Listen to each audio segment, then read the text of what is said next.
नमस्कार जय Jagannath welcome to our channel knowledge e world. आज आम सप्तम श्रेणी इतिहास बहीर प्रथम विषय नूतन शक्तिर अद्विधानर सेकेंड पार्टा करबा जो आम फास्ट पार्ट रे क्वेश्चन आंसर करथिले लॉन्ग क्वेश्चन आंसर करथिले सेकेंड पार्ट रे आम शॉर्ट क्वेश्चन आंसर करबा 2 नंबर ठू आरंभ करबा। चलन ताले आरंभ करबा। 2 नंबर थिला भूल थिले ठीक कर। भूल थिले ठीक करी लेखिबा पई थिला मो भूल गुड़ाक संशोधन करी ठीक करी लिखि देइछि। चलो ताहले आलोचना करबा। प्रथम प्रश्न थिला तार ठीक उत्तरटी होची सुल्तान मामूद को संपर्क रे फिरदोसींकर शाहनामा वर्णना करिथाए। द्वितीय प्रश्नर उत्तर होची ओडिशा रे सोमवंशी मानकर शासन विषय रे अभिलेख मानकरू जणा पड़िथाए। तृतीय प्रश्नर उत्तर हैला प्रतिहार माने विष्णु और सूर्यंकर उपासक थिले। चतुर्थ प्रश्न है द्वितीय वीरबल्लाल हयशाल वंशर शासक थिले। तबरे 9 नंबर आंसर होची सोमवंशी माने चंद्रवंशीय शासक थिले। 4 नंबर प्रश्नर उत्तर होची मुक्तेश्वर मंदिर सोमवंशी मानकर विशिष्ट कृति। 6 नंबर उत्तर होची सतानंद भास्वती गंगवंशी चोड़गंगदेवंकर समय रचित होइतिला। ज प्रश्नर उत्तर होची क्षीरचोरा गोपीनाथ मंदिर प्रथम नरसिंह देवंकर अनन्य कृति। झ नंबर उत्तर होची शंकराचार्य अद्वैत मतवादर प्रचारक थिले।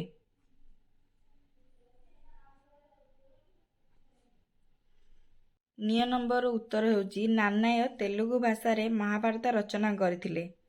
ट नंबर उत्तर होची लिंगायत गोष्ठीर संथ माने कन्नड़ भाषा व्यवहार करथिले। ठ नंबर उत्तर होची राजस्थान माउंट आबू पर्वत रे थिबा दिलवारा जैन मंदिर तार मार्बल कला पई प्रसिद्ध।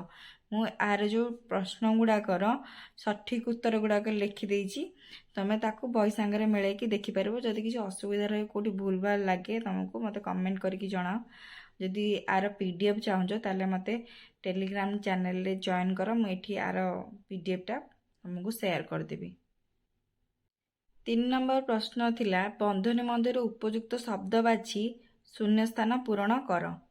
ताहले प्रथम प्रश्न थिला तुगलकनामा डैश को द्वारा रचित होइतिला। ऑप्शन थिला फिरदोसी, अबुल फाजल, अमीर खुसरू, इनायत खां। उत्तर होची अमीर खुसरू। चलो तबरे नेक्स्ट क्वेश्चन थिला सुल्तान मामूद डैश थर भारत आक्रमण करथिले। उत्तर होची 17। तापर आसिला पृथ्वीराज मोहम्मद घोरी को डैश युद्ध रे परास्त करथिले।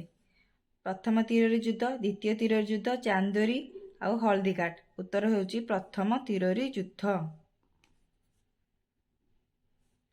तापर आसिला घ नंबर महेंद्रपाल डैश वंशर राजा थिले। पाल, प्रतिहार, पांड्य, चोल। उत्तर होची प्रतिहार। चोल मानकर राजधानी डैश थिला तांजोर, कौनज, मदुरा, द्वारा समुद्र। उत्तर होची तांजोर।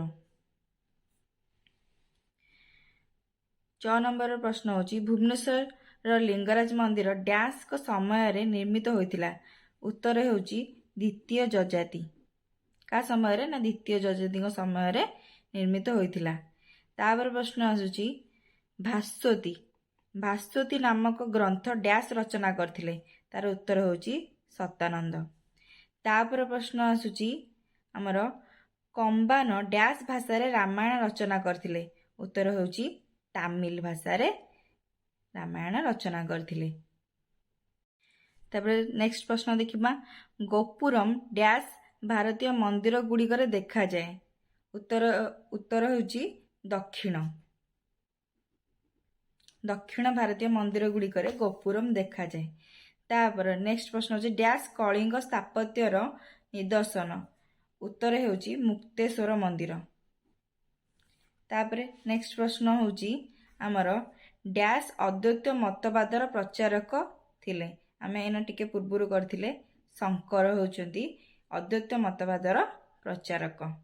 तापर जिबा 4 नंबर प्रश्न 4 नंबर प्रश्न थिला क स्तंभर ख्रीष्टाब्द सहित ख स्तंभर घटना को सठिक भाव में जोड़ी वाक्य गठन करवा। वाक्य गठन मु करनी मु केवल कही दउची तुम ताको भाषा रे लिखिदेव को मसीह कौन होता। 1192 ख्रीष्टाब्द आमर कौन होता ना द्वितीय तिरोरी युद्ध होता। तुम लिखिदेव द्वितीय तिरोरी युद्ध 1192 ख्रीष्टाब्द होता। 1025 ख्रीष्टाब्द आमर कौन होता ना 1025 ख्रीष्टाब्द आमर सोमनाथ मंदिर लुंठन होता। 1110 ख्रीष्टाब्द आमर कौन होता ना चोड़गंग देव उत्कल अधिकार करथिले। 1238 ख्रीष्टाब्द आमर कौन होता प्रथम नरसिंह देव आमर सिंहासन आरोहण करथिले। 840 ख्रीष्टाब्द प्रथम मिहिर भोज को सिंहासन आरोहण होइथिला। एथिला आमर 4 नंबर प्रश्नर उत्तर थिला। तमे ताकू वीडियो को पॉज करके आउ थरे देखि दे परिबो। तापर एबे चलो जिबा 5 नंबर प्रश्न को। 5 नंबर थिला संक्षिप्त टिप्पणी लिखिया पई। प्रथम थिला प्रथम तिरोरी युद्ध।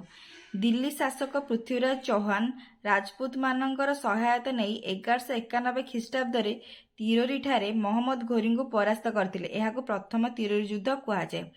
एटा थिला हमर प्रथम तिरोरी युद्ध। तापर द्वितीय प्रश्न थिला प्रथम राजराज राज्य जय। प्रथम राजराज 985 ख्रीष्टाब्द सिंहासन आरोहण करथिले।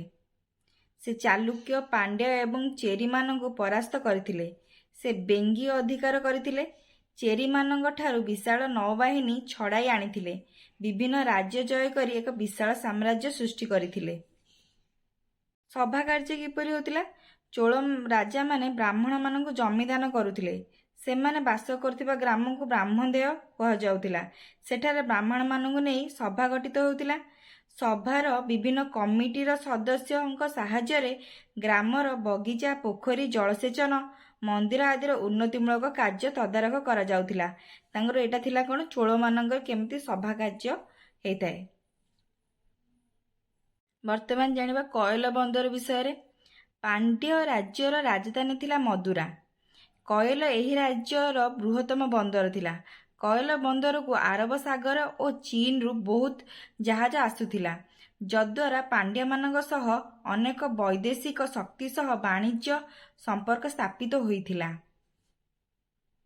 एबे देखिबा प्रथम जजाति राज्यजय। प्रथम जजाति 922 ख्रीष्टाब्द सिंहासन आरोहण करथिले। से सुवर्णपुर रु विनीतपुर एवं परे जजाति नगर को राजधानी स्थानांतरित करथिले। से कलुचरी मानंकु पराजित करथिले। से भंज मानंकु पराजित करथिले एवं एहा सह भौमकर मानंकर राज्यर किछि अंश अधिकार करथिले। वर्तमान देखिबा चोड़गंग देवंकर दुर्ग निर्माण। चोड़गंग देव बारंग, कटक, चौद्वार, जाजपुर एवं अमरावती आमर कोटी कटक जिलार छतिया ठारे से कौन करथिले ना दुर्ग निर्माण करथिले। पुरी जगन्नाथ मंदिर चोड़गंग देवंकर अमर कृति। कलिंग स्थापत्यर वास्तव परिप्रकाश होछि पुरी जगन्नाथ मंदिर। एहार कारुकार्य उच्चकोटीर और रमणीय। एहार उच्चता प्राय 66 मीटर। एही मंदिर को प्रवेश करिया पई 4 गोटी प्रवेश द्वार रहिछि। मंदिर पूर्वद्वार सम्मुखरे 12 मीटर उच्चता विशिष्ट एक अरुण स्तंभ रहिअछि। एही मंदिर चारिपटे एक विशाल प्राचीरी रहिछि। एहार नाम होछि मेघनाद पाचेरी। मंदिर रे जगन्नाथ, बलभद्र और सुभद्रांकर मूर्ति शोभा पाउछि। मंदिर बेड़ारे विभिन्न देवादेवींकर मंदिर मान रहिछि। मुक्ति मंडप और आनंद बजार दुईटी एहार आकर्षणीय स्थान। एबे देखिबा शंकरंग विषय।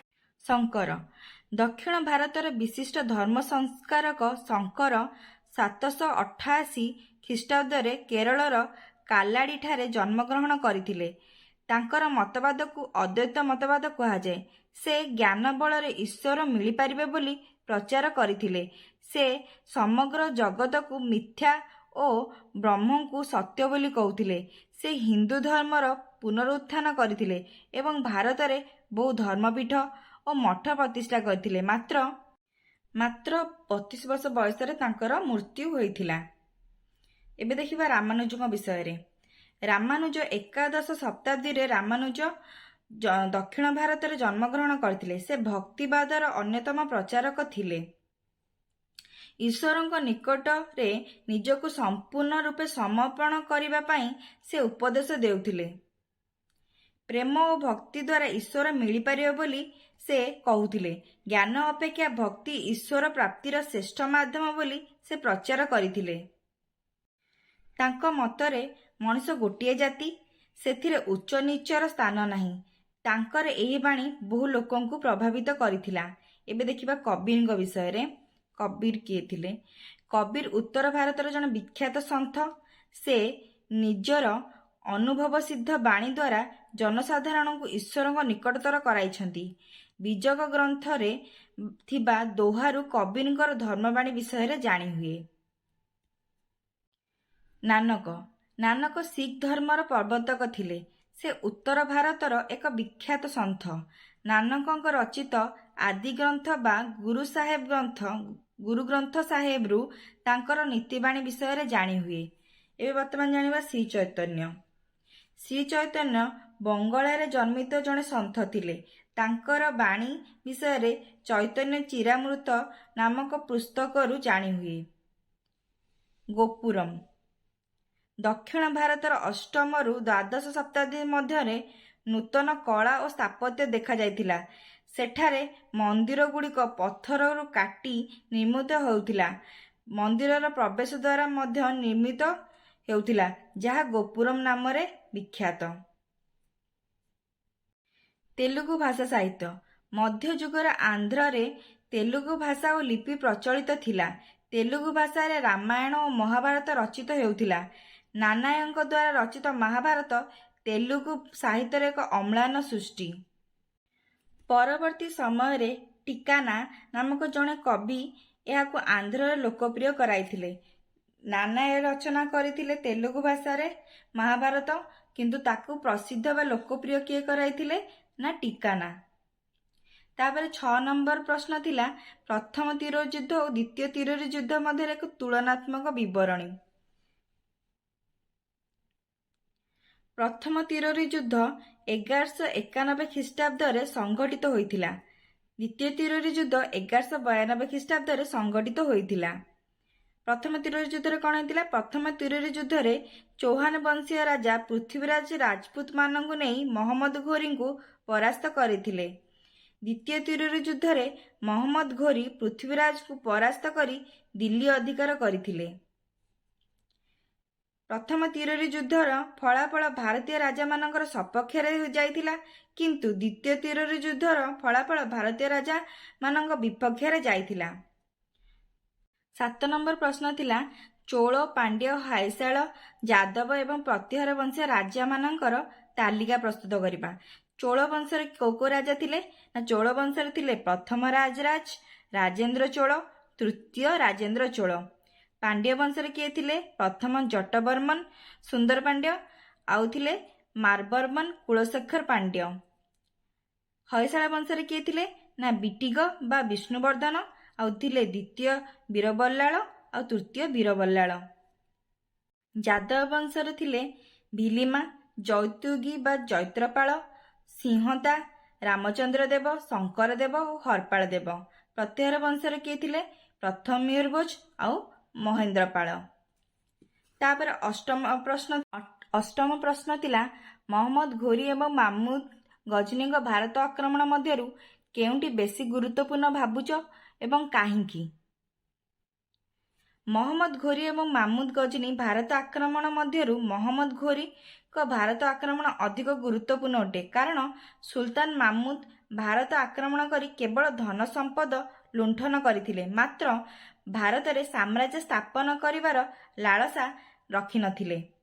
କିନ୍ତୁ ମହମ୍ମଦ ଘୋରୀଙ୍କର ଭାରତ ଆକ୍ରମଣ ପଛର ଅଭିଳାଷ ଥିଲା ବାସ୍ତବରେ ଦିଲ୍ଲୀ ସୁଲତାନି ଶାସନ ପ୍ରତିଷ୍ଠା। ଏହା ମହମ୍ମଦ ଘୋରୀଙ୍କର ଭାରତ ଆକ୍ରମଣ ଯୋଗୁଁ ସମ୍ଭବ ହୋଇଥିଲା। ଭାରତୀୟ ରାଜାମାନେ ନିଜର ସ୍ୱାଧୀନତା ହରାଇ ତୁର୍କୀ, ଆଫଗାନମାନଙ୍କର ବଶତା ସ୍ୱୀକାର କରିଥିଲେ। ଦେଖ 9 ନମ୍ବର ପ୍ରଶ୍ନ ଥିଲା ମାନଚିତ୍ର ଅଙ୍କନ କରିକି ଭାରତର ଚୋଳ, ପାଣ୍ଡ୍ୟ, ହଇଶାଳମାନଙ୍କ ରାଜ୍ୟ ଚିହ୍ନଟ କରିବା। ମାନଚିତ୍ର ଅଙ୍କନ କଲା ପରେ ଆମେ ଜାଣିଛେ ଏପଟା ହେଉଛି ଉତ୍ତର ଭାରତ, ଏଟା ହେଉଛି ପୂର୍ବ ଭାରତ, एटा हूँ दक्षिण भारत, एटा हूँ पश्चिम भारत। आमे जानिचे जे आमर दक्षिण भारत में हयशाल चोल और पांड्य माने राजूती करथिले। ताले एटा हला एठी पांड्य माने राजूती करथिले। एई जगहटा ना होची मदुरा। एई जो चोल माने राजूती करथिले एई जगहटा ना तांका राजधानी थिला तांजोर। आ एठी हयशाल मानकर द्वार समुद्र। एटा होची 9 नंबर प्रश्नर उत्तर देखि दियो भल से। आकु मु कहबो जदी पीडीएफ टा मु टेलीग्राम चैनल रे लिंक कर देबी, तुम देखि परिबो।